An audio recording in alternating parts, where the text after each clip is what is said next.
Hi, back to my channel. In today's video, I'll guide you step by step on how to find the hotspot password on a Samsung phone.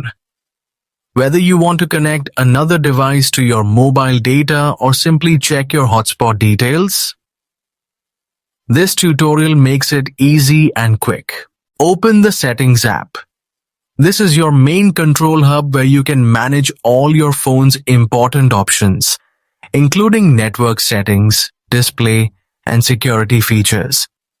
Once inside Settings, scroll down and tap on Connections. This section handles all network-related options such as Wi-Fi, Bluetooth, and mobile data. Next, open Mobile Hotspot and Tethering.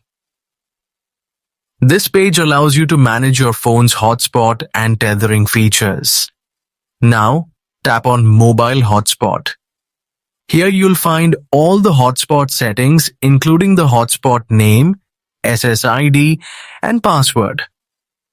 Simply locate the password field, and you can view or copy your current hotspot password. If you found this video helpful, don't forget to like, share, and subscribe for more easy tech tutorials. Stay tuned to my channel for more tips and tricks on making the most of your Samsung phone.